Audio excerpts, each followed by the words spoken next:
महाराजा सूरजमल ब्रज विश्वविद्यालय द्वारा बीए तृतीय वर्ष के संस्कृत विषय के पाठ्यक्रम में निर्धारित तर्क संग्रह नामक ग्रंथ का हम अध्ययन कर रहे हैं।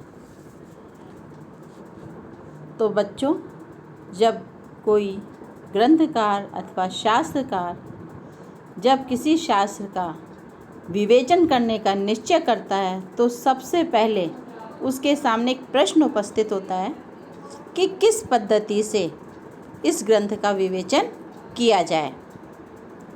क्या सर्वप्रथम शास्त्र के विषय का नाम से उल्लेख मात्र किया जाए और उसके पश्चात लक्षण या उसकी परिभाषा बताई जाए और बाद में वह लक्षण उन विषयों के लिए उचित है अथवा नहीं यह परीक्षा की जाए, अथवा विषयों का उल्लेख करके तथा उनके लक्षण करके ही छोड़ दिया जाए, अथवा केवल विषयों का उल्लेख मात्र ही किया जाए।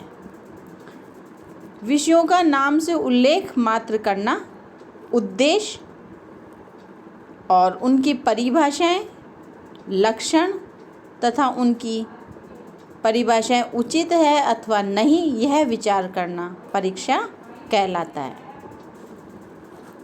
तो आज हम तर्क संग्रह के जो सप्त पदार्थ हैं उनका जो विवेचन ग्रंथकार ने किस प्रकार से किया है, कौन सी पद्धति का प्रयोग लिया है, उसके विषय में अध्ययन प्रारंभ कर रहे हैं। तो यहाँ जो सप्त पदार्थों का विवेचन वो उद्देश्य, लक्षण और परीक्षा द्वारा किस प्रकार किया गया है वह हम जानेंगे। तो उसको जानने से पूर्व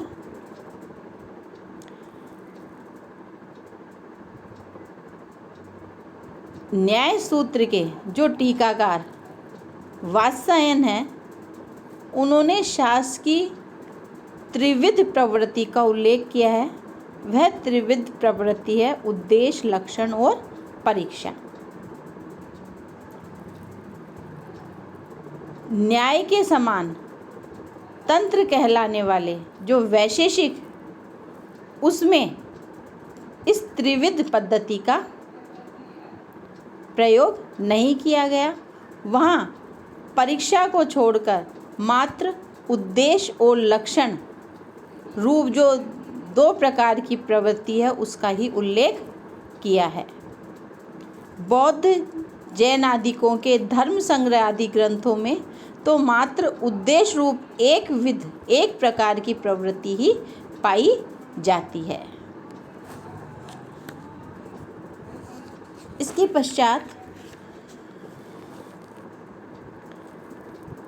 सर्वप्रथम प्रशस्त पाद भाष्य पर न्याय कंदली टीका साधर्म्य वैधर्म्य प्रकरण, जहाँ पदार्थों का उद्देश्य अर्थात नाम मात्र के कथन न करने पर उनके लक्षण नहीं हो सकते हैं कहा है, क्योंकि लक्षण का कोई विषय उपस्थित नहीं है। जिसका लक्षण किया जाए उसका उद्देश्य करना आवश्यक है। यदि पदार्थों के लक्षण न किए जाए तो तत्व ज्ञान का कारण न होने से तत्व ज्ञान नहीं होगा। इसलिए पदार्थ बोधन के लिए प्रवृत्ति शास्त्र की उद्देश्य और लक्षण रूप दो प्रकार की प्रवृत्ति आवश्यक है, परंतु परीक्षा रूप जो प्रवृत्ति है इसका कोई नियम नहीं है। अगर ग्रंथकार चाहे तो परीक्षा रूप जो पद्धति है उसको अपना सकता है अथवा नहीं, लेकिन जो उद्देश्य और लक्षण है ये दो आवश्यक है। जहाँ लक्षण कर देने पर भी अन्य मतों के आक्षेप के कारण तत्व निर्णय नहीं हो पाता, वहाँ पर पक्ष के खंडन के लिए परीक्षा विधि का अवलंबन किया जाता है। और जहाँ लक्षण कथन मात्र से ही तत्व का निश्चय हो जाता है, वहाँ परीक्षा विधि के व्यर्थ होने से उसका अवलंबन नहीं किया जाता। भाष्यकार वात्सायन त्रिविध शास्त्र प्रवृत्ति मानते हैं। उनके यहाँ भी प्रयोजन आदि की परीक्षा नहीं की गई है। ऐसा क्यों है? इसका उत्तर है कि लक्षण मात्र से ही उनकी प्रतीति हो जाती है। जब ऐसा है तब अर्थ की प्रतीति के अनुसार प्रवृत्ति होती है, न कि 3 ही प्रकार की। यह कहना चाहिए। पदार्थों को केवल उनके नामों से निर्दिष्ट करना उद्देश्य है। उद्दिष्ट पदार्थ को अपने से भिन्न सजातीय और विजातीय पदार्थों से भिन्न रूप में बताने वाला धर्म लक्षण कहलाता है, और लक्षण के द्वारा समझाए गए पदार्थों का लक्षण के अनुसार विचार करना ही परीक्षा है।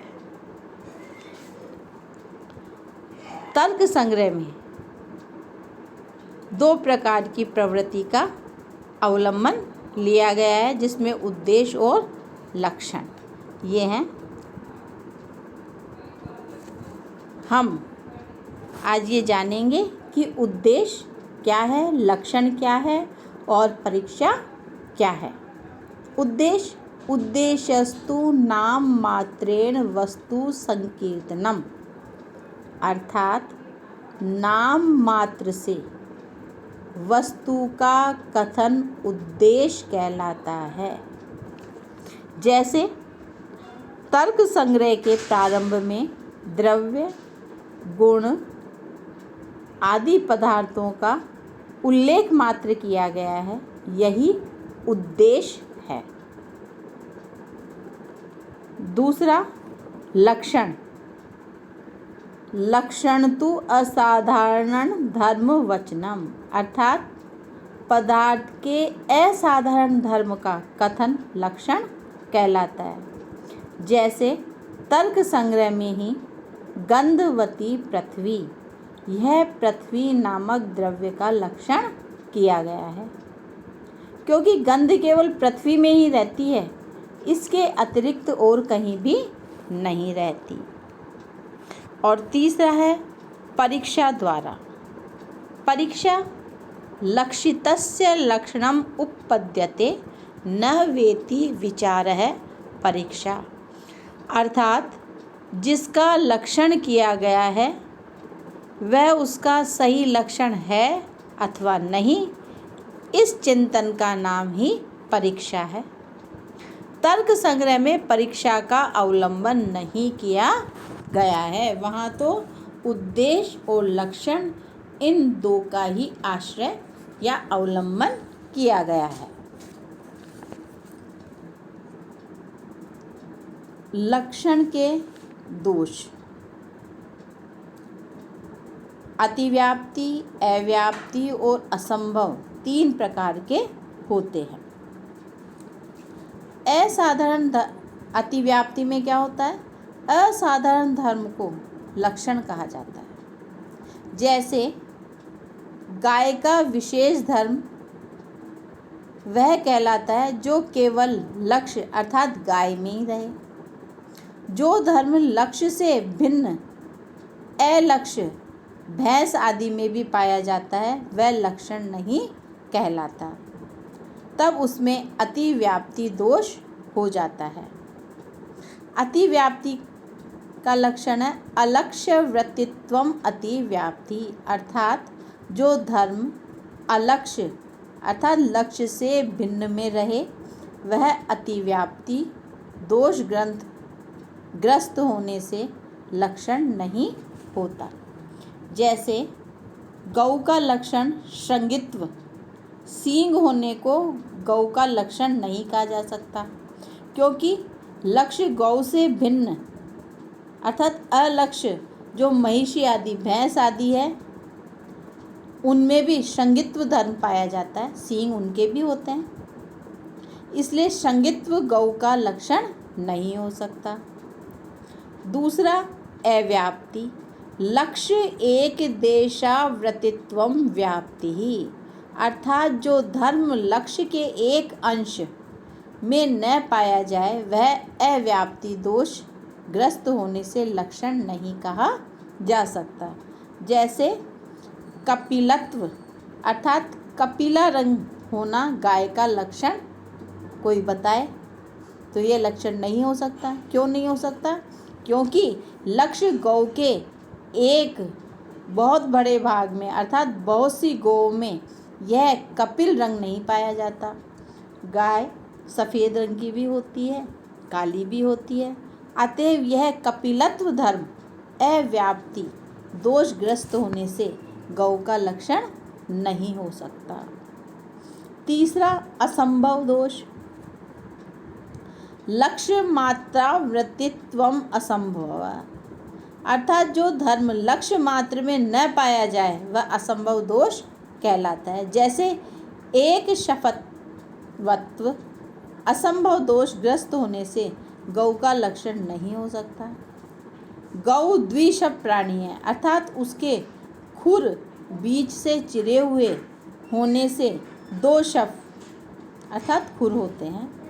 अतएव यदि कोई एक शपवत्व को गौ का लक्षण कहे तो यह लक्षण किसी भी गौ में नहीं मिलेगा। लक्ष्य मात्र सारी गौओं में अविद्यमान होगा, अतएव यह गौ का लक्षण नहीं हो सकता। तो इस प्रकार अतिव्याप्ति, अव्याप्ति, असंभव इन तीनों दोषों से रहित धर्म ही लक्षण होता है। ऐसे धर्म को ही असाधारण धर्म या लक्ष्यतावच्छेदकम समनियत धर्म भी कहते हैं। इसलिए अतिव्याप्ति आदि दोष त्रय रहितो धर्मो लक्षणम या लक्ष्यतावच्छेदक समनियतो धर्मो लक्षणम अथवा असाधारण धर्म वचनम लक्षणम, ये तीनों ही लक्षण के लक्षण हो सकते हैं। तो इस प्रकार आज हमने उद्देश्य, लक्षण और परीक्षा किसे कहते हैं, इनकी परिभाषा क्या है, इसके विषय में जाना। आज इतना ही। धन्यवाद।